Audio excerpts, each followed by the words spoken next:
I sat there watching, and it was almost like I was watching kind of a web being formed of people around me, people my husband had contacted, people my son had contacted, that were all doing, praying or doing energy work or watching that web being.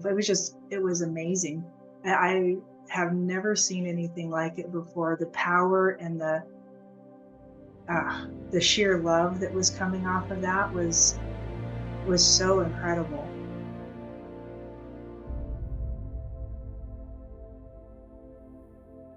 Thank you so much for joining me on another episode of Let Thy Single Eye Be Still. My name is Travis Cosentino, and with me today is Christy Mattoon. She is a cutting-edge intuitive, a remote energy healer, and an energy psychologist. This is her near-death experience. Hi, Christy. How are you? I'm good. Thank you so much. Thank you for having me here. Absolutely. Thank you for joining me. Pretty excited about this. Good. I am too. So I like to always start with what was life like growing up for you as a kid, and what was your spiritual upbringing like? My life I think it was pretty traumatic. I want to say I don't remember from probably 13 down. And forever, I've had zero memories of that, never really known why. We were born again Christians. I don't know. My granddad was a preacher. So we got beat up with the book a lot. You're not good enough. You can't do it right. One of my biggest memories of my mom that I still get into this weird tug of war with inside myself is I had called her one day from college and she goes, "How's it going?" I said, "It's good. It's good. I'm good." She goes, "Really?" Because Jesus is the only one that can be good. Click. Oh, Seriously? wow. Serious. I think I woke up probably in my early 30s. I started waking up. I started understanding things differently. Started getting glimpses of what this world really is through our government and politics and, just some of the nonsense. I started a track of trying to figure out who I was. And actually, it was when I hit about 300 pounds.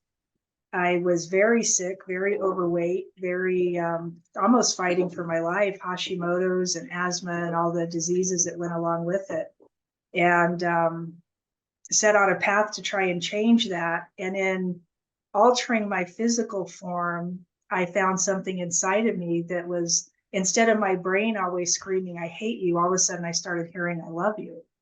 And it was definitely coming from two different places. I could feel it. I could hear it. I was looking around the gym one day trying to figure out who was yelling, "I love you," across the gym. It was that loud in my ears, and there was nobody in there but me. And I mean, little things like that is what really got the whole thing started. I used to see when I was a child, I could see things. I started seeing things in the gym and around him and, just paying attention and becoming more aware of what I was looking at. There was a few times I would ask him, "Do you see that?" I've seen entities, I've seen, apparitions, what do you want to call them? I've seen demons. If I'm working with somebody, I do healing work with people. And, we're trying to get coherent. A lot of times I'll see this huge, and for lack of a better word, demonic. I don't know what it is, but it's not benevolent.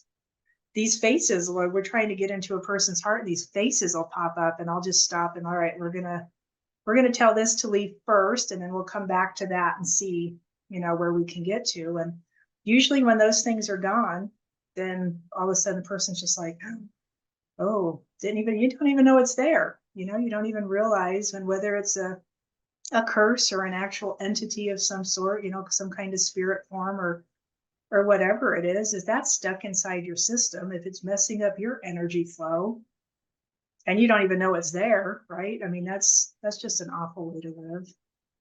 Yeah, we're constantly at battle. I Oh mean, man. this human existence is very difficult because it's not just a physical thing; it's a Yeah. spiritual thing. It's Yeah. it's so many things. It's like the ultimate test, really. My brother died in 2018 of an apparent suicide. When I showed up, so I was called one evening, got on a plane, flew out to Colorado, and got there the next morning, walked into his room, and I was shocked how fast hazmat happens. Like they come in and clean out everything. And part of the floor, you know, the rug, part of the wall, the bed was definitely gone. And his stuff was all moved around, but there was a pile of stuff across the room from the door with a rock salt light sitting on it. And I stood there for a second and I was just pissed off. I was like, the fuck did you? I was cussing at him and yelling at him. What did you do? And that light came on. And I was like, oh, and I could feel him. I was like, you're still here. And all of a sudden, he like just lit down in front of me, like tangible. Like I was like, oh my gosh. And he's like, okay, just like calm down. I was like, no, what did you do? He goes, never mind any of this. Never mind any of it. And I'm like, he goes, try and understand this. Just listen to me. Try and understand it. Everything you think you know is a lie. And I pretty much couldn't talk after that. I was like, well, like the depth of what he said made no sense. Everything you think you know is a lie. And that's where rabbit holes start popping up. So I kept asking, like, show me where the lie is. Because there's in every lie, they have to tell a truth. In every lie, there has to be some essence of truth or you wouldn't even look at it. Show me where the lie is. Show in everything I looked at. Show me where the lie is. And all of a sudden, all this stuff just started popping up. And I was like, holy cow. And one of the things he did for me, he asked me, he goes, you probably think I'm in hell, don't you? And I was like, I hadn't got that far, but I don't know. He goes, no hell. He goes, you create your hell. He goes, I created my hell. Mm-hmm. I was like, okay. He goes, just feel this. He goes, watch this, feel this, feel this.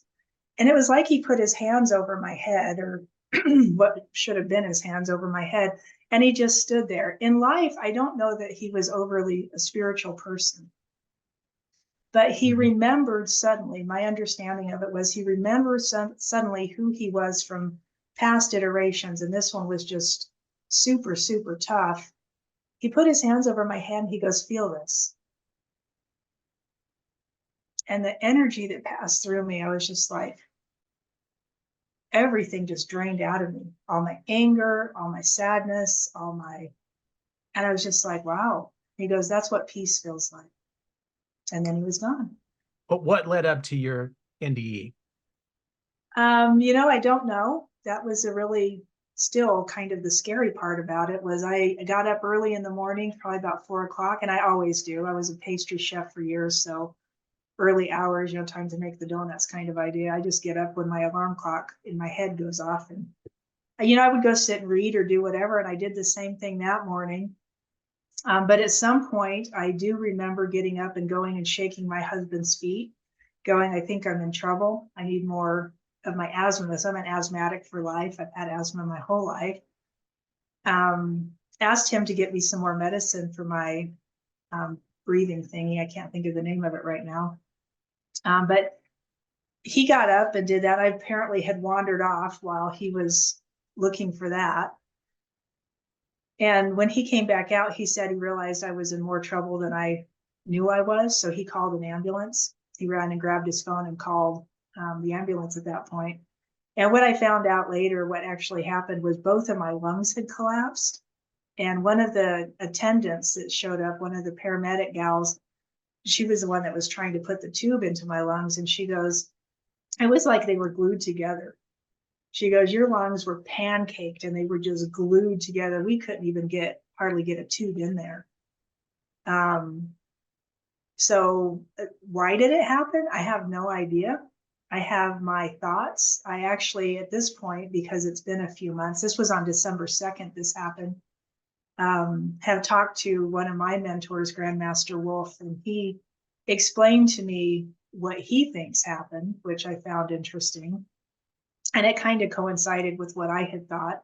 My original thought, because I have called it in many times, I had asked for this to happen, and not in death, but I just was like, bring all my karma to me for lifetimes and let's just deal with it. I want to straighten this mess out so I can see clearer, right? Because if you're still fighting through karma, you're not seeing clearly.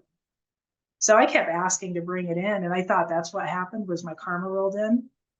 So when I was standing I was still standing when the first paramedic came through the door. And I've talked to her since then. And she said she looked into my eyes. We were like deadlocked looking at each other. And she goes, I just knew you were already gone. And I don't remember her walking through the door. I was still supposedly standing and conscious, and my heart must have still been beating at that point, but I wasn't breathing very well at all. But what I was watching was beyond her, and I was watching this huge black ball of energy rolling towards me, like huge round sphere. It was alive, it was moving, it was glowing, and I wasn't scared of it. I wasn't, I don't know how you would describe something like that. It didn't seem to bother me. I was more intrigued by it and a little bit amused. So I was standing there watching it. And somewhere in there, as I was watching, and I could see it from above because I could see the ambulance, I could see myself and the lady. Even I was staring through my eyes, I was seeing it from a different angle. I could see the ball of energy coming up and over the mountain and then rolling towards me. And then it went around our house and then came in through the back, came at me from the south and then came back at me from the north. And when it hit me, I think that's when my heart stopped and I went down. And what I have found out in hindsight from Grandmaster Wolf is that that energy is death. Because we've seen it many times. You know, he's a Tibetan monk, I believe, and he lived in Tibet for his whole childhood, studied in the monasteries, and lived in those places his whole life, I guess. He said they used to practice it. He goes, we used to practice doing this. So you would call in death. Somebody would hit you in the neck on your vagus nerve and cut off the flow of energy and lay you out like it was a very literal thing. And then in doing so, you would let the ball of death roll towards you, but the goal is to stay conscious. The goal is to stay awake. The goal is to not faint. If you can stay awake through death, you get many more choices than what we think are available, right? Which he was walking down the tunnel to the light, and he has an idea of what that is. And I mean, so that's what happened. And his question to me was, did you stay conscious? Did you stay awake? And I'm like, I think part of it I was gone because I don't remember stuff, but I know what I was watching and seeing. So I think I stayed conscious, but I didn't get choices. I didn't hear the voice of God. I didn't see a light in a tunnel. I did not, hear the voice that people typically say, do you want to stay or do you want to go back? I didn't get that option. There was no option. And he says that was because I wasn't supposed to die. It wasn't even supposed to, whatever happened wasn't even supposed to happen. And he goes, so you were actually in a realm where everybody came to meet you. And I told him the whole story. And he's like, yeah. And he goes, you didn't actually get out of this realm. He goes, you probably do that better in your body than out of your body. So that black sphere, it's so funny that you said it was death, because that's exactly what I thought it was. I thought, okay, that sounds like death. And it's interesting that the sphere is black. And the reason why I say that is when I was meditating, I was thinking about the eye. I was thinking about the third eye, but I was also thinking about the eye and how the eyes are the windows to the soul. And if you look at an eye in the center, it's this black emptiness. It looks like a black hole. And I just sort of imagined how our eyes are like interdimensional. And it's kind of funny that like just the very shape of the eye, the symbol of an eye, it's like a doorway, and what if that black sphere was just simply a doorway that was open that you previously weren't able to see before? I don't know. I get off in my thoughts with meditation.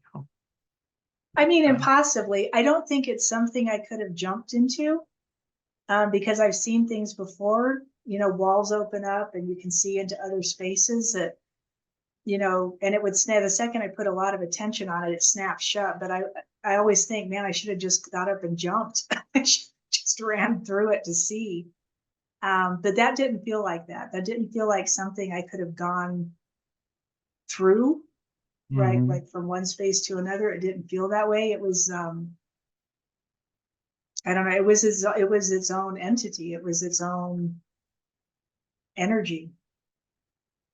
So you died, and previously you were talking about your brother. You said that you saw your brother over there. What happened?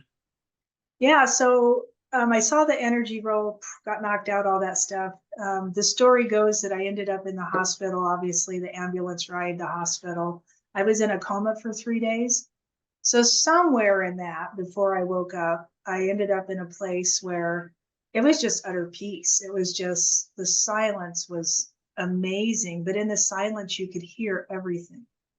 The darkness, it was, I call it darkness for lack of a better word. And people are always like, ooh, when I say that, it wasn't evil. It wasn't dark. Like, I mean, I don't even know how to describe it, but in the darkness, you could see everything.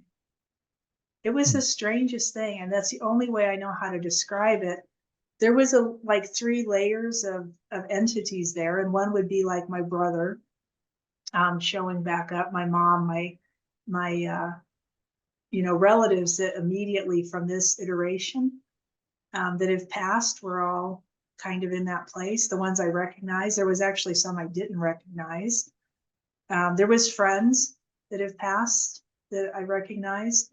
There was another layer that I would say were ancestry through iterations of life, right? So beings that were there for, whatever reason.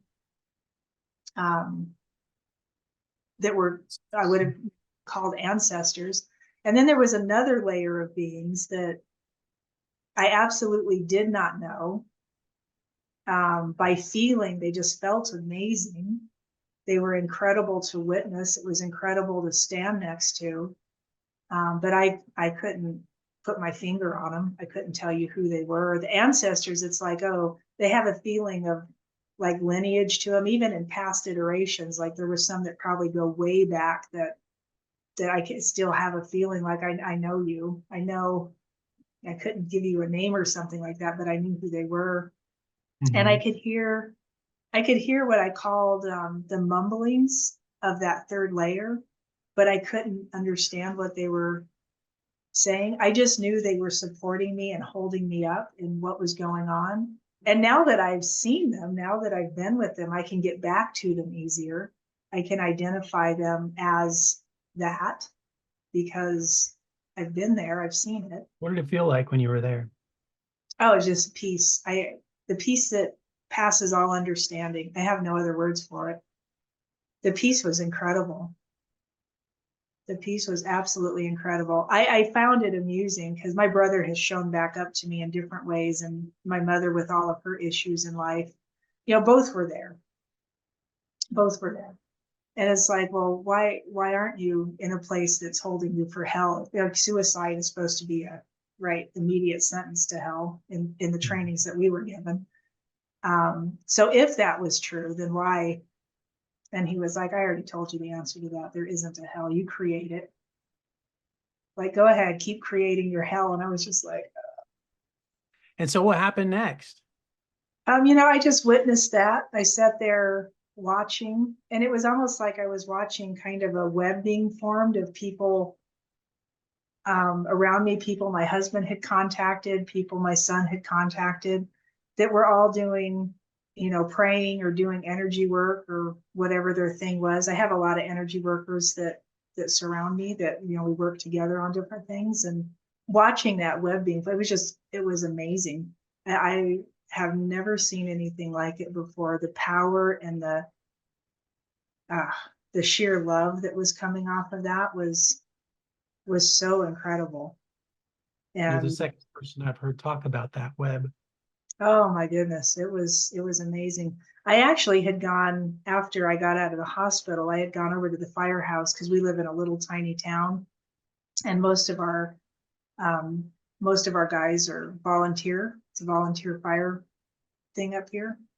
And the ambulance crew, right? Some of them probably get paid, but most of them are volunteer. But the gentleman that opened the door was the fire chief. He was the captain. And he just looked at me kind of weird. And I was like, I'm, Christy, you guys were at the house on December 2nd. And he was like, oh, Hound Street. It's like, yes, Hound Street. Because he knew me by the street. He didn't know me, by name or anything. He's like, you're alive. And I was like, I am alive. He goes, we knew we had lost you. He goes, and I said, yeah, they told me I was dead for about 10 minutes. And he goes, no, it was way longer than that. He's like, yeah, they have no idea. And I was just like, okay, I don't want to know. Right?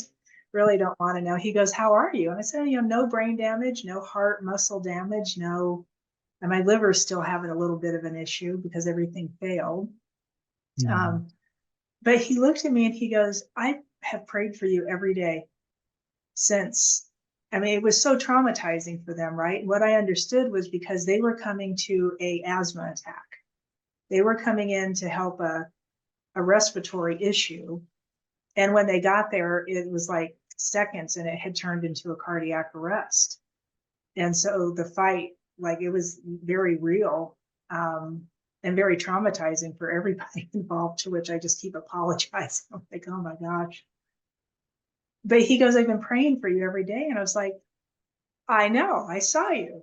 And because there were so many people in this web, there were so many entities, so many, and it just kept growing and growing. I was just like, it was so awesome to watch. And I'm like, oh my gosh, like that was you. And he's just looking at me and I'm like, it worked. Like, you did your job well. My brother-in-law was the same thing. I called him one day after I'd gotten home just to say hi and tell him, thank you for supporting his brother. Like, I need to thank him for that. But I called him and he goes, I prayed for you. And I was like, it worked. Like, you did it well. And in my head, I'm just like, you guys have to know, when you say you're praying for somebody, just the act of that intention does something. Just the act of that movement in love in response to somebody else's issue, and the growth, like with energy healers, like, or even probably, prayer channels too. When one person gets the call, we always call everybody else, or we send the message out, right? Hey, pray for this person. Hey, do your work over this person. Hey. And so it kept growing and growing. And every one of those people doing that just turned into this massive, powerful, I don't even know how to describe it. It was awesome.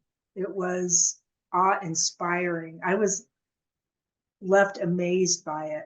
I was just like, this is how this works. Like, it's the one intention of many people coming together for a single cause that alters realities. It alters pathways. It alters lives. That's beautiful. That's Yeah. so beautiful. It makes me think of a gal, my friend Brandy. I did an interview with her a while back, a few videos before, and she talked about this web, and she said exactly the same thing that you said. But I heard about this web called the Tapestry, and the Tapestry is essentially the same thing. If you were to pull yourself away, if you were to zoom yourself away from the intricacies of the web and pull yourself all the way back, you would see this tapestry of your soul family's whole life, but not just your soul family, but every soul family that ever existed. So it's like God's tapestry is what they call it. And it's beautiful. So I just love hearing things like this because it just reinforces that story that I've heard, So Yeah. I mean, right. I don't know. Once you've seen it and you've been a part of it, it's just, I don't know. You can't be the same person. You were asking me before, what kind of person was I before this? And on Yeah. the journey after this, I am. That's pretty much it. I am. I lost all my angst and my issues to things that I used to bitch and gripe about. All of my moanings about, oh, I don't want to be here. I don't want to do this. Right? The city we live in and the place we live in, and doing what we're doing to survive. Kind of like, I'm so tired of it, and all that's just gone. I'm like, all I can literally do is just keep blessing it and keep. I can't even explain it. I was telling Grandmaster the other day, I literally feel like a 5-year-old. I'm either laughing or crying. there's no there's no middle ground. Well, Yeah, I don't. Jesus, Uh-huh. Jesus, Jesus said that if you wanted to enter in the kingdom of heaven, you must be like a child. Yeah.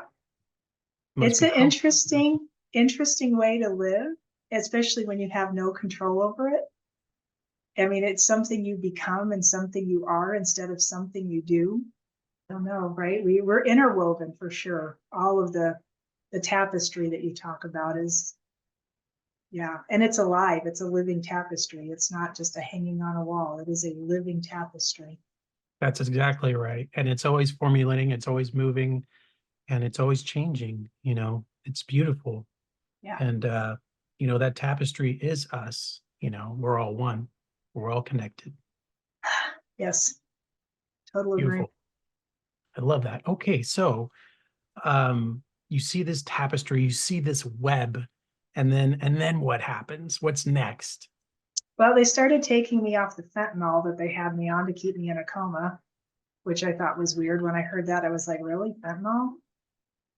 Hmm. Maybe that's normal. I don't know. Anyway, and as they were taking me off that, I was drawn back into my body.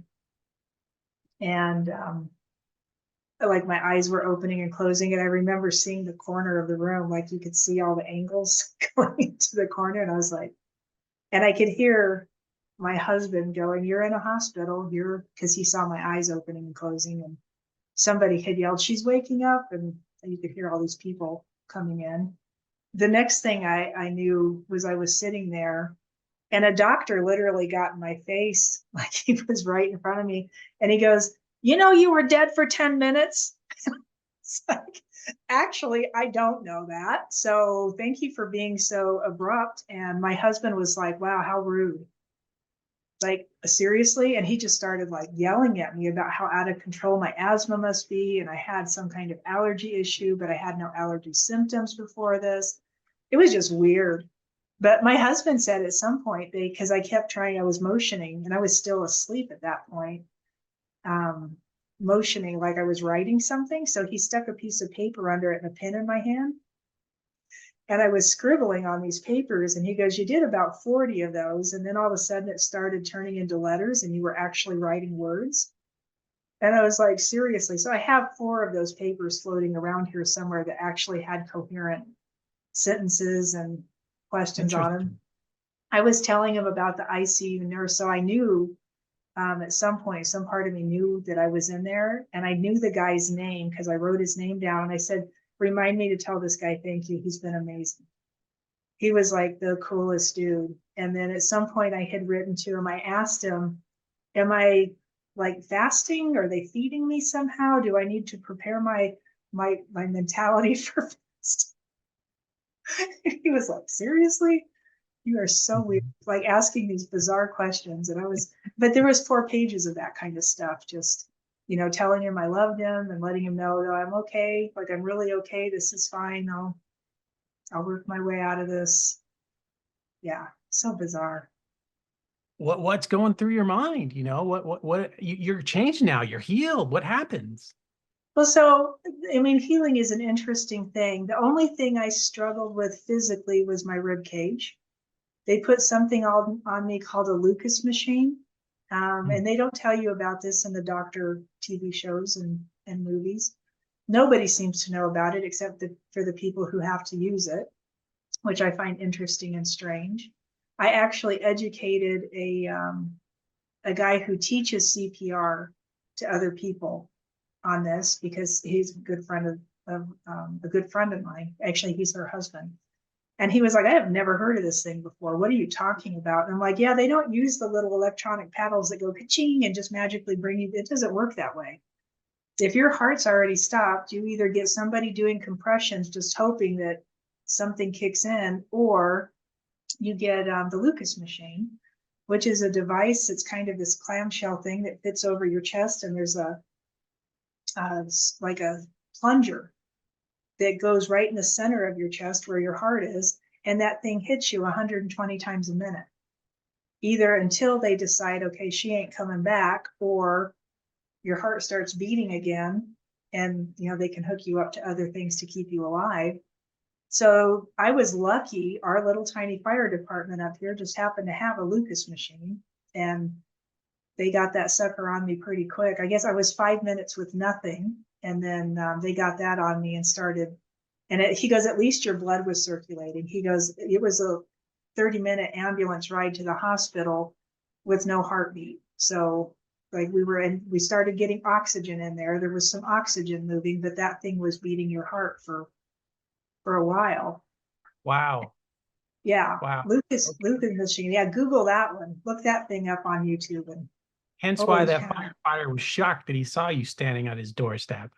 Yeah. Yeah. Amazing. All of them were just like, what on earth? Yeah. And I don't know. What was your question? I apologize. I forgot. At least it's I not just want just to know, me. like, like, Oh, what was because, I thinking? What was I thinking well, yeah, now? and earlier you talked about how God had taken away, or, you went to heaven and you came back or whatever, wherever you went, right? And you didn't have the things that you used to be frustrated with anymore. All that stuff was gone. So you were healed spiritually, maybe not fully physically. Yeah, so not, yeah, physically, and that was the only thing I struggled with physically was the cartilage in my rib cage, and my ribs were all dislodged, but none of the bones were broken. So that part of the healing, the mental, emotional, and spiritual stuff was just, it was literally like everything was gone. When I was talking, one of my friends is a psychiatrist, and she had asked me, she's like, well, how are you doing? Like, how are you feeling? I'm like, I just feel empty. It's the only way I can describe it is I'm just like empty. And she was like, oh no. And I was like, oh no. And then I told Grandmaster Wolf the same thing. And he was like, yes, you were right. I was like, oh, yay. I'm okay after all. Yay. Yeah. The emptiness is, I don't know, it's bizarre. And you almost have to figure out, well, now what do I do? Because I don't want to turn back into that. I don't want to, and I don't know that it could come back if it wanted to. I don't know. It's so interesting.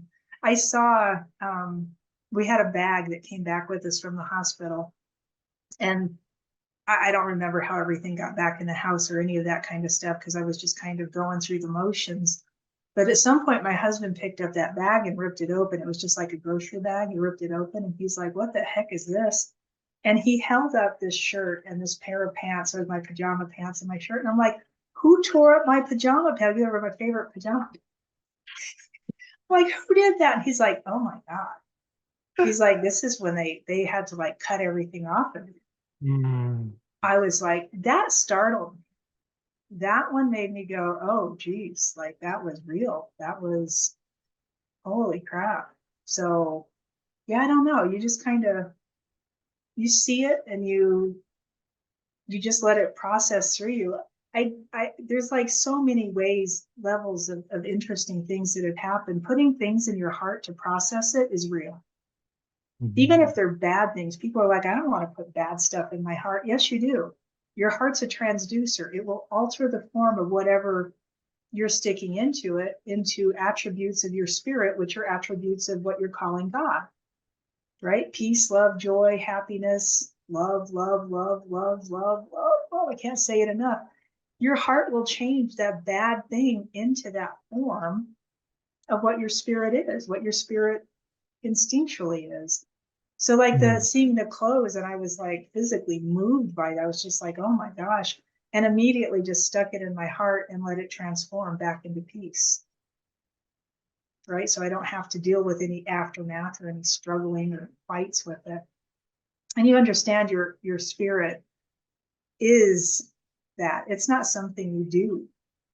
It's something you are. Your spirit is joy, is love, is peace, is gratitude, is all those attributes.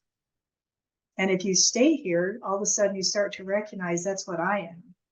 I'm not all this other stuff. I'm not the program. I'm not the training. I'm not the teachings from 0 to 7, and you're programmed with this nonsense. You can bypass all of that by recognizing the attributes, and not even recognizing it. You just literally become that which you are, become that thing that you are inside of you. To become the I am, you have to let go of everything you think you are. Yes. Yeah, that's what I had to do in meditation. I mean, that's what I was taught, is that, in order to put yourself in a position where you let the single I be still, you experience that sort of numbness, which I have experienced, and it's beautiful. Time literally stops. And basically you hang up your coat of, I'm no longer Travis. I hang up my coat as Travis. I hang up my career as a photographer and a videographer, and I hang up all these things about myself, and I just put it on the coat rack, and I just let myself be still and be in the moment and just be. And that's what you're supposed to do in meditation, because once you do that, once you hang up that part of yourself, you allow that channel for God, the pineal gland, to open the gates of heaven and enter in. That's how you're supposed to do meditation. Yeah, the quietness, just being in the stillness is, yeah, and don't do anything. Don't do. Everybody wants to go in and visualize or contemplate or write all these things. And there is a place for visualization. There's a place for contemplation. But if you're going to meditate, just get in there and be quiet. Let it all go. Mhm. Let it all go. And then you will find out you can go. You can I haven't been able to do that yet, but I'm trying. I would say stop trying and just be. Yeah, Right? that's what they say. But I mean, you know, there is a goal there somewhere in the back of all this. There's a goal to like have that out of body experience that I hear so many people talk about. And, you know, people that I've interviewed have had out of body experiences by doing mantras and all sorts of things. So there is a way, just got to figure out how it works. I can give you all kinds of keys to it that I have understood over the years for astral travel and all of these kind of things. The biggest one I took away from this last experience was don't go out, go in. It's not an outward experience, right? And we're trying to go out because that's what they taught us to do, is roll out of your body, stretch out of your body, all of these wonderful concepts, which can get you out of your body and you can go walk around and whatever. But if you go in to get out, whole different place you're going to. Yeah, I like that. I like that even better. And there's no try. There's no, I'm just going in. Focus. I mean, this is one of the coolest things I think I've learned recently is think of a sphere. So you want a sphere, not a flat circle, right? Not a two-dimensional circle, but a sphere. And then get yourself to be able to see all the way around it. So you close your eyes and you want to try and see all the way around the sphere, which is actually why I bought this, so I could have a tangible sphere to wrap my head around, right? So I can see all the way around the sphere without doing anything. And then go into the dead center of the sphere. Dead center of the sphere. And there's a point in the dead center of the sphere, and this is sacred geometry, right? In the dead center of that sphere, that dot, that place, go there, and then go there, and then go there, and then go there, and keep going there, and all the energy will suddenly start following you there. It's like from around, and it's hard to kind of conceptualize it, but from around the whole sphere, the energy is going into that point from every angle, every side, every right contour that you can imagine. The energy is going in and keep going in, keep going in, and it will suddenly just draw you into that place, and out you go. Wow. Right from the in, you have to go in to get out. That's what I understood. Just hearing you say that is like hypnotizing, because I immediately visualized it that way. That was really a good way of doing that. So thank you. And easier. Yeah, I like it. Go within. I love it. It's perfect. Well, and it's what your spirit knows. It's what your spirit does. It's what your spirit is. If you go with what's natural, that's natural because it is your spirit's nature to do that. I love that. That's beautiful. So I have a reference for that really quickly. Let me just pull it up real quick. Yeah.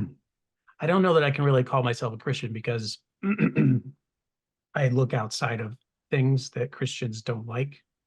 And so me too. I'm not really sure what to call myself anymore, honestly. Like, I believe in God. I believe in Jesus Christ. I believe he's my Lord and Savior. I pray every day, but I meditate also.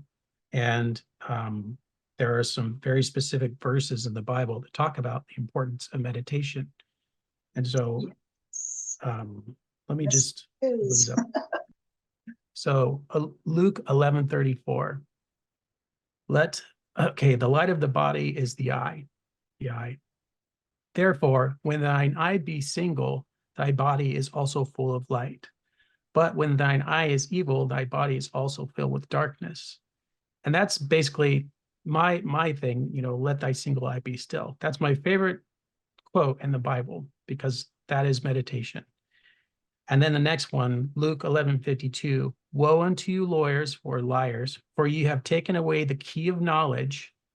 Ye entered not in yourselves, meaning you didn't enter in, you did not meditate, and them that were entering ye hindered. You told other people not to meditate. And this is what Jesus is saying to his disciples. Okay. Yes. Jesus is telling them that you need to meditate to enter the kingdom of heaven, and woe you to the liars who tell people not to go within. And That's the so new, many Christians are doing that. There's so many Christians saying that meditation is evil and that it's demonic and that you're going to invite demons, and it's just total nonsense. it's Why all would God fear-based. create you and go within where God is at and you find demons? No, that's not true. It's nonsense. It is nonsense. The whole thing is created to create fear. The whole thing, the way it was written and the way it was handed to us is not the way it was handed to people around the world, Yeah. right? It's just So not. So again, it's, very confusing because you're getting conflicting messages from everybody. But ultimately, is the best thing to do is to not listen to anybody and just to go within. yes. And I mean, you just said it. You're trying to get out of your body, but that's not what it said. It said go in. So why are you trying to get out? Because everybody else did it. I want to see what happens. Not trying to call you, but you will get out by going in. You'll find yourself traveling all over the place. Yeah. I don't know. The stuff that Yeshua, that Jesus talked about, if you truly understand it, it just makes you shake your head, because the theology and the dogma does not teach it the way he meant it. I agree. It's just, you just got to shake your head and be like, seriously, people. Yeah. I agree. It's not literal. It's all there's a mystical teaching in there. And he even said it himself. He said that what I teach the Gentiles, I don't teach my disciples. I teach that to you in secret, because you are allowed to know the keys to the kingdom of heaven, and they are not, because they wouldn't understand it. Because if they saw it, they wouldn't see it, and if they heard it, they wouldn't know it. No. So he had to do it in these allegories to try and teach them a different way, basically, because they weren't allowed to know that secret. Yeah. That's and what where he did said. Where did he say heaven was? He says the kingdom of heaven lies within you, which is in the pineal gland. Or It's your in heart. It doesn't say the it pineal gland specifically. does. They're connected, right? No, This it is does say it. it says the eye, right? I get that part. I understand, but understand that it's all connected. The single Right. eye be still, because this is the pineal, and you've been told it's the third eye. That's what but this is all one unit. It's not a separated. Well, see, I understand where you're going with that, but the access. So if you're talking about the human body, the human anatomy, and the vessel that we enter into, right? Yeah. It's like every vessel, every ship has compartments. There are different compartments to the ship, and each of those compartments work in a very specific way. And that's the same way it works spiritually within the body. There are compartments of the body spiritually that work within the body in certain spaces. And so it's this crazy story that I've been following called the sacred secretion. And it has to do with every 29 and a half days About the when the rising secretion. moon, the rising Yes. moon of your solar sign, which mine is Leo, on the August 10th, you experience the Christ oil, right? You know about this. And so Have you got it to move? Have you gotten it to move? not No? that I'm aware of. I bless you in that journey, because you'll feel it when it moves. You'll know. And it's different than the Kundalini rising, right? It's not the same. The feeling Well, is different. It's so interesting I have how. experienced Kundalini rising once, and I was reading a book called Kundalini Rising, and I experienced Kundalini, which was wild because I wasn't expecting it. And the Kundalini rising for me was basically like having a sexual orgasm without having sex. That was exactly what it was.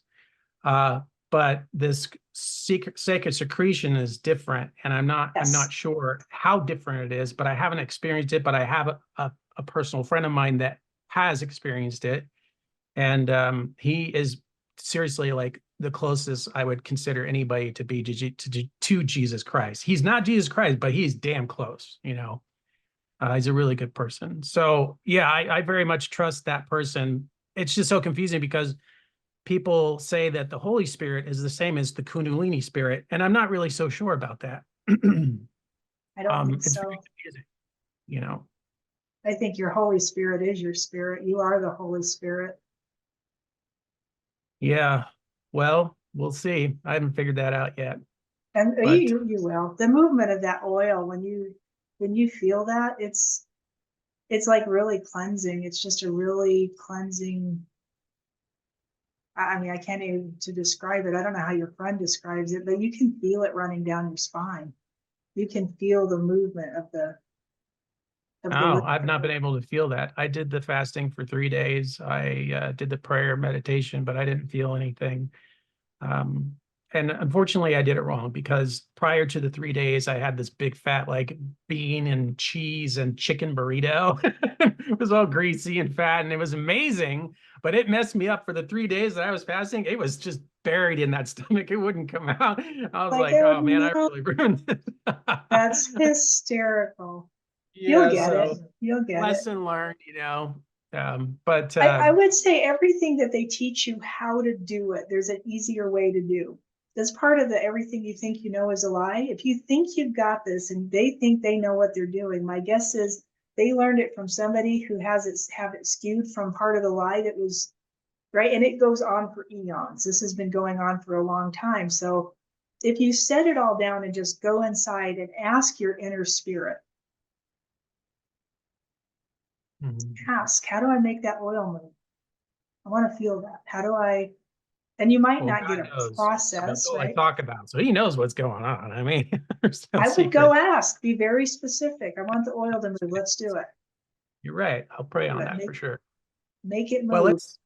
let's Get the Kundalini and the oil to move at the same time. yeah, I don't know. I mean, the process it naturally happens alchemically. It happens if you do it right. So I can't really force it or whatever. But anyways, what happens? Like, how does your life change because of this experience? I don't know. I hate to say this out loud. I have no desire. I don't want to do anything. I have to make myself get up and go do stuff because I just want to stay inside. I just want to stay in that place. It's easy to get back to. I see the world outside differently. I remember when I first started, well, after I had woke up and they moved me from the ICU into a cardiac ward to watch my heart.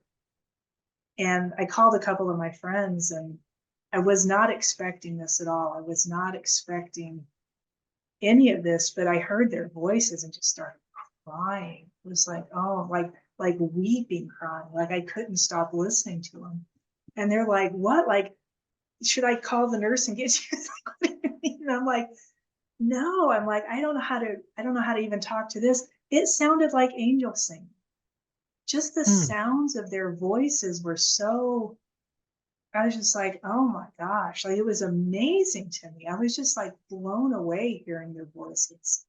And then I started calling people, and if they weren't answering their phones, I would just say, I just want to hear your voice. I just want to hear your voice. Like, call me back. I just want to hear your voice. And then I was trying to figure out, like, what is this? What is going on? And I think what I was able to hear is the glory through them, right? The love that resides inside you. I no longer was hearing their nitpicking and all the angst and all the stuff I knew about them because I knew them. I was just hearing this outpouring of love and amazing, like their spirit just pouring out. It was so incredible. And even now, I'll hear people's voices. I was in a crowd the other day and just listening to all the going on, and it like turned into a symphony, and I was just in tears. I was like, oh my gosh, amazing, amazing noises humans make. Even the horrible ones were like part of this, somehow turned into this symphony of incredibleness. And I mean, that kind of stuff. I look at people now, that I use, you look at people and judge them just from one look, and you kind of give an idea. You think you have an idea about them or whatever. And now I just see them for their like pure value as spirit, not as the human suit that they're wearing or the crap that they're probably, somebody cuts me off in traffic and I'm just like, oh, bless you. I hope you get there in time, or hope everything is safe when you arrive, or, whatever the thing is. Or, somebody got shoddy with me the other day in Costco and I was just like, oh, I bless you. And he literally rammed my cart, and I was still like jarred enough it made my rib cage shake. And I was just like, oh, and I'm like holding on to myself trying to get my rib cage to, and he had no idea. But he was just Yeah. being a jerk, He's just like, out of the way, we got to get through. And I'm going slow. I don't move fast anymore. I just take my time, enjoying wherever I'm at. And all I could do when he walked past me was like, oh, I just bless you in that. I hope you get to the cash register fast enough. Like just literally like, and I wasn't trying to be snotty back to him. I was just like, man, I really bless you. I hope this works out the way it needs to for you. And I'm still going slow. I don't know, everything looks different. Everything sounds different. Everything. So beautiful, because I've actually prayed for the thing that you've done, because like what you're doing now is, I felt like Jesus was able to do that very same thing. He was able to see people for who they really are, Yeah, and he was able to see their beauty and their love. And he probably was able to see all the reasons why they suffered the way that they did. So he really knew them, And I wish that I had that ability, because it's hard to love those that put out such terrible energy, But I think that's the ultimate sort of purpose or goal, is to reach that level of unconditional love that God and Jesus has for all of us. I agree. After all this, after everything that you've been through, what is your position on what God is? God is the cosmos and everything in it, that by which I live and breathe and have meaning. That comes from the Apostle Paul, I believe, in the book of Acts, chapter 11.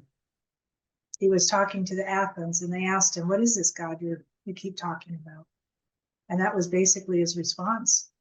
I adopted that meaning after I understood that what the Yahweh and Elohim are, not what you think it is, right? So, and Yahweh definitely wasn't what we were taught. So I had to figure out ways of trying to understand the religiosity that I was taught, and then who am I now in that? And the word God just throws me side. Even now, will just like make me like, what does it mean? What is it? It wasn't in the original text. That word wasn't there. So how did it get translated into that word? And then the meaning that we were given to it, where did that come from?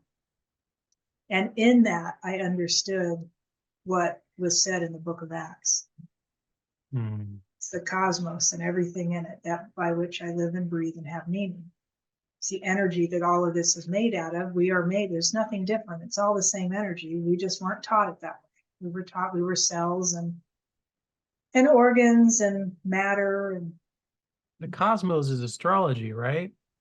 the cosmos is everything. The universes are inside the cosmos. The cosmos, right, contains, and this is where we get slayed. You get slayed by definitions. Mm-hmm. Who wrote the definition? Where did it come from? What was the definition before that? What was the definition? What was he talking about, the cosmos? What was the original word that was used? That is a very good question, because I was just talking with a gal yesterday, how she was talking about how the English language, the words they have two meanings. And that if you break down the original word, it has two words within that one word, and then it starts to make sense of what that original meaning of the word was. And it kind of blew my mind. I was like, son of a bitch, Just like that. Players, And it's crazy. I started collecting old dictionaries. Okay. And some of the terms that we are given and the way we are taught to understand them by their own definitions don't mean what we think they mean because of what we're taught. I loved your what you said about what you think of God, and that quote from the Bible from Paul, who I don't particularly like the most, but he does have some very beautiful things to say. So that was very cool. So you had this amazing experience, changed your life forever. And it's interesting that you say that you have this sort of, I don't know, it's like heaven's depression, because when people come back, this is normal that they're depressed about being here, because everything was so great over there. and they come here and then they don't feel like they have a purpose, or they don't want to do anything, you know. That's normal. I've had this conversation with many NDE people, and they say the same thing. You know, it's hard to like readjust to human existence. Oh, I don't find it hard to, I readjust. I don't know. I don't want to readjust. Herein lies my issue. You just opened Okay. up a bag of worms. Herein lies my issue. It's not a readjustment. If I readjust, then I am what I was. I don't want to do that, right? I know enough at this point to know that the strive forward or the strive deeper in, I can't allow myself to readjust back to what that was.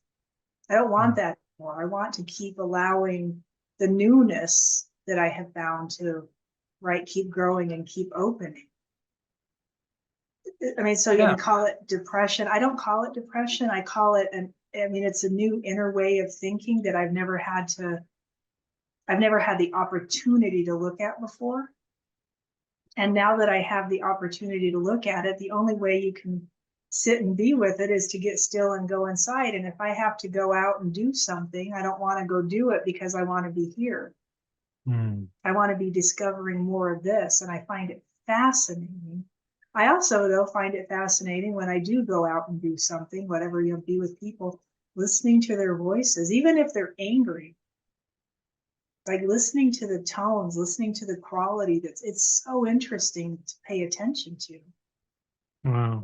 The quality of a person just standing, doing whatever they're doing. If you're paying attention, to the inner them instead of the outer them. I don't know how to describe it. I see it all differently. Oh, that's beautiful. I love that. I wish I could do that. Maybe one day. That's really, really cool. I hope you find an easier way to get to it than I did.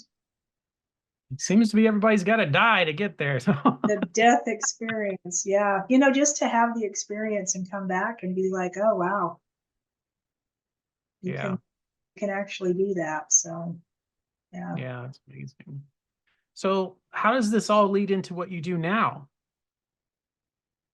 What I do now is kind of the same as what I did before, I guess, on a different level. I had a company I called Rewire years ago. I've been doing that for years. So I would help people basically with subconscious change, right? When your mind is kicking out information that's incoherent with what you want to see in your life.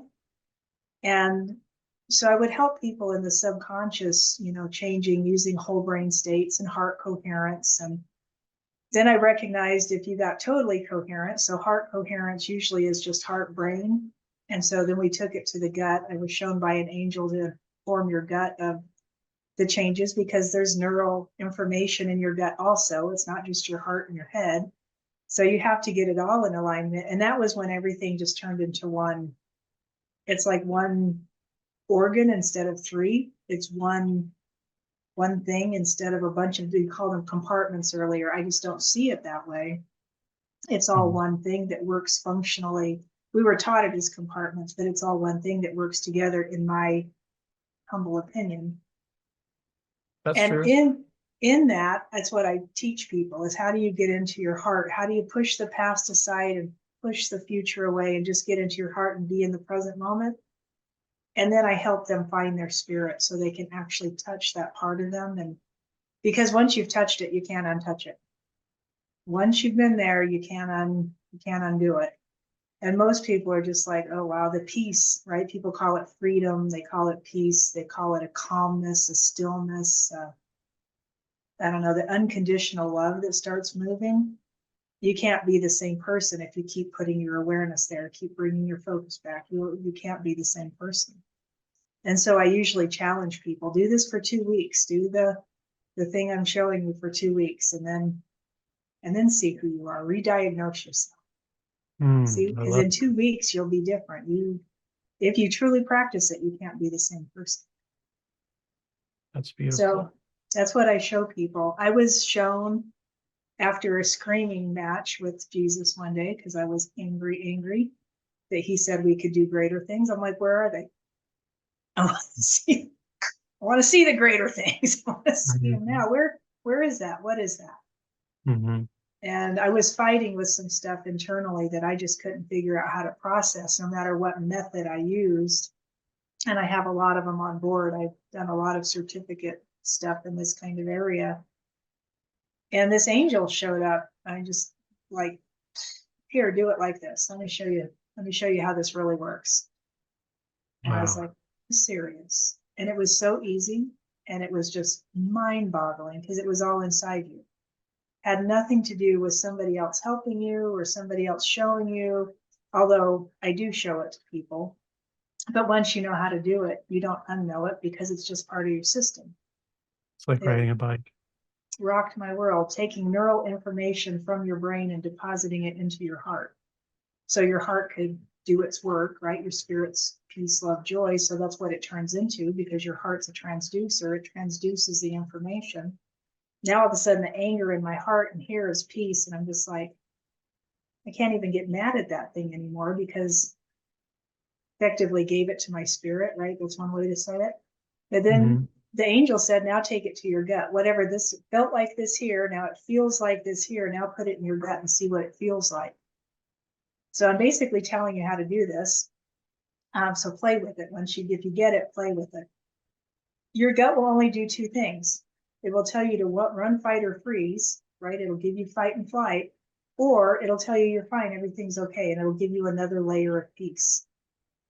So you take whatever this was in your head, let's say it's my anger. I take my anger and I put it in my heart, and my heart does its work on it, and I get into this place of calmness that I'm just like kind of blown away by. I don't understand it, but I take the calmness and I put it in my gut, and my gut goes, nope. Like you can feel it, your gut sinks, it gets tight, you get this weird feeling inside you. It's like, okay, there's still something in my gut that says I'm not in alignment with this, whatever the anger was from. Take it out of your gut, put it back in your heart. Let your heart transduce it, give it back to your spirit, let spirit handle it. All of a sudden you get another layer of peace, you get another layer of calmness, you might get some joy. You never know what you're going to come out with. Take that and put it back in your gut, submit it back to your gut, and just just notice what your gut does. If you go back into fight and flight or freeze or whatever, that sinking feeling, that gut feeling, bring it back to your heart. Do it over as many times as you need to. At some point, your gut's going to go, oh no, we're fine. You're okay. Now take that feeling, put it back in your heart, let your heart do its juju again. Come into whatever state. I usually end up in just a massive state of unending peace. So I take the peace and then I take that and I put it back in my head. So I'm moving that neural information of peace from my heart back up into my head, and I just let it sit there. I let it move to wherever it needs to move to. And then you inhale, right? You're going to breathe. You know, when your heart and your head's in alignment, you can feel both at the same time. You're not just in your head feeling or just in your heart feeling. You can feel both at the same time.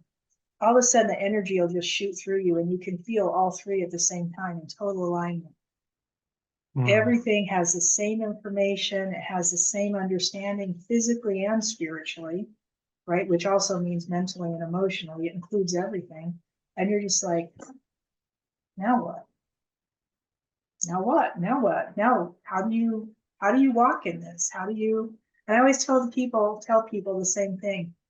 This is the litmus test. Go walk your life. Don't lose this feeling. Hang on to it. Don't walk out of it, right? We sit down and meditate and we get a feeling and then you stand up and turn back into your old self. Sit down and meditate, sit down and get coherent. And then when you open your eyes, don't let the feeling leave you. Hold on to it. And then go walk around, memorize it. Go walk around in your life and see what happens. Notice the differences. Notice what's different. And if the feeling comes back up, do it again in the moment that it's active. The moment you notice it, run it through the system again. Because if it's active, if it's like you're not just conjuring it up out of your brain and looking for stuff to do, which I do that all the time, I'll go find my anger, bring it back, show me if there's more in here, where is it? So I can process it. I keep processing it, And pretty soon there's no anger left. And then when you go out into the world and walk in your life, things that normally would just set you off, right? Those little hair triggers, all of a sudden you're like, it doesn't even affect you, right? It's just gone. So that's what I do with people. I walk people through that process. I teach them how to do it, how to stay in their heart, and how to move and walk in that space. So you become that instead of being your program. I don't want to be the program anymore. The program doesn't work. The program's a lie. The program leads you all kinds of wonky places that if you knew this to start with, which I think there's some people that obviously did know coming into this lifetime, right? They already knew about this. They remember it from past lives or whatever. They are not like those of us that have to struggle and fight because we got the program. Yeah. So true. There are definitely people in this world that naturally manifest things in their life that it's very normal for them and it's easy. And I envy those people because I'm just like, I try and it doesn't work the way you say it does. You know, they make it sound so easy, like, oh yeah, I just write it down or I put it here and it happens. And I'm just like, no, I've tried that too. That didn't work, you know. So you know, Here would be my answer to that. very frustrating. Here would be my guess to why that is so. Because you're not coherent for whatever reason, and they might not even know that they do it naturally. They have a level of coherence to their system, right? Where their brain is telling them peace, their heart says peace, their gut says peace, and they're just like, boom, it's a manifestation magnet. If my heart is telling me one thing, right? My heart's saying, okay, you're in a state of peace, but my head's up here going, oh, you're not. Your brother just now said something and this happened and that happened, and right? You're like in this struggle inside Yeah, makes yourself. sense. But if I do heart coherent work, which is how it is taught, my heart is now coherent to my head. So both of these are in peace. But my gut's down here going, no, you're in fight and flight, dude. You don't realize it. But wait until something happens and we'll kick it back in for you. And it's like the biggest block that nobody sees because we're all focused in our heart or in our head and we leave the gut out of the equation. But if you get all of this into a coherent state, you are a manifesting magnet I because love the that. energy is all moving, right? It's all in the same pattern. It's all in the same, yeah. That's It just beautiful. changes who you are. And then when you're not, when you're not coherent, you're like, so you sit down and you do it again. You get back into that state, and then you keep walking. That's a really, really interesting way of doing that. It reminds me of the power of the subconscious mind, but it's way more detailed than that. There's way more going on. And I love how you're talking about this sort of transmutation from, you know, the brain to the heart and to the gut. And yeah, the gut, I mean, I get those gut feelings. I really do, especially when I'm thinking about something I shouldn't, if I'm like thinking about desires that I know are probably not for my best soul interest. I'll get that gut feeling. We're like, fine, I won't do it, but I really want to, you know. But yes, I love that. That is beautiful. So, is this like a coaching program, or is this like a book that they can buy from you? How do they do this with you? Yeah, I usually do private sessions with people because so many people have asked. I'm about to start up a group class again. I haven't done one in quite a long time, but I've been kind of prompted to go ahead and turn that back on. So I'll have a link. I've been working on it, trying to get this all together, but I'll have a link that people can go to. And I'll try and shoot that to you so you can stick it under here. Or if they want private sessions, I literally just have a Calendly link, you know. And this is like what I understand. So people who are just like not getting it or you're struggling and can't quite get there, this is a good starting point. It is a really good starting point because once you can talk to your spirit, then you're just asking questions inside your own heart and receiving information and then moving based on that information. Take the next step, take the next step. Or if you choose not to, notice what happens in your life.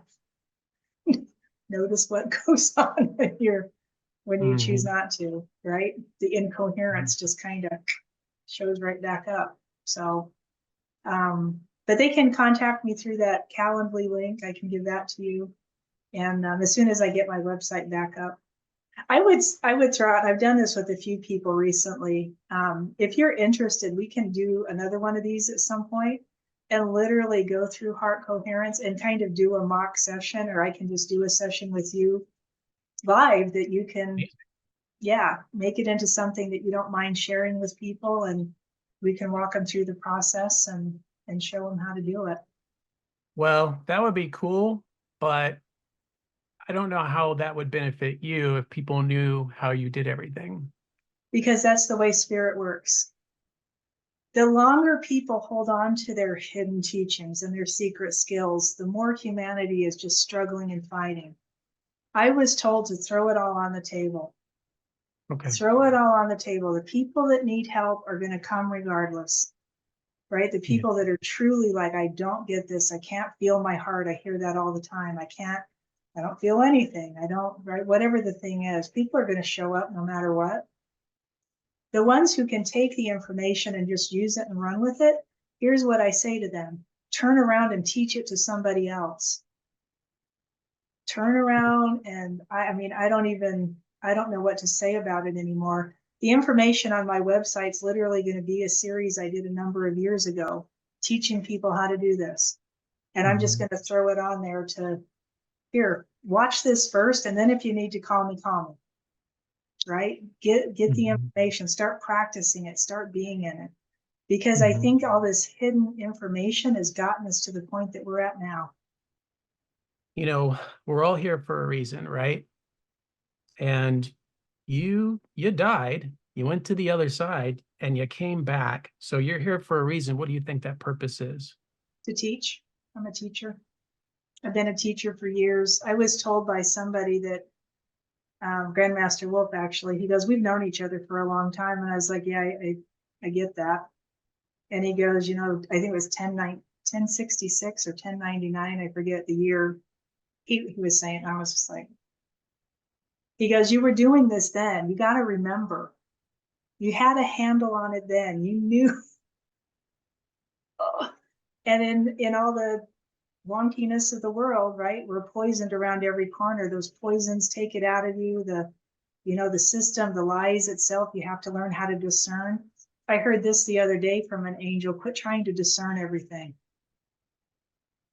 The discern is part of the lie, unfortunately, right? Because if you're trying to discern truth from lies, but in every lie, there's an element of truth, and every truth has a little bit of the lies in it, you're never going to figure it out. Go into your heart, go through, go right, enter, center, and come out through the other side, get up here, and then look down at it. And then you'll see the truth.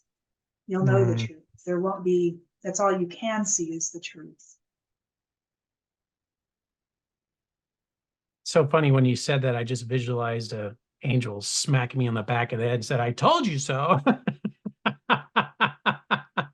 Go within. Thank you. Go into gratitude over that one. So funny. The smack of deity. I mean,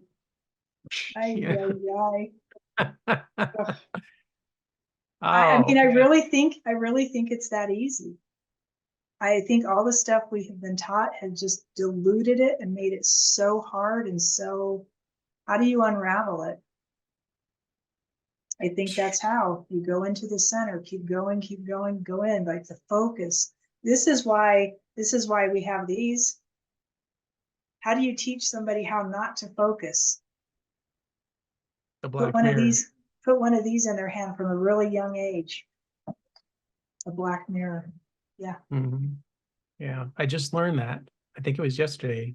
So we were talking about divination, and they were talking about how they used to divinate with these black mirrors and how the iPhones represent the black mirror. And I was like, wow, but yeah, you're right. You're absolutely right. These things, they're constantly distracting you, constantly in your hands. You're constantly pulled away from being within, in every direction, not just your phone. There's so many different things, Yep.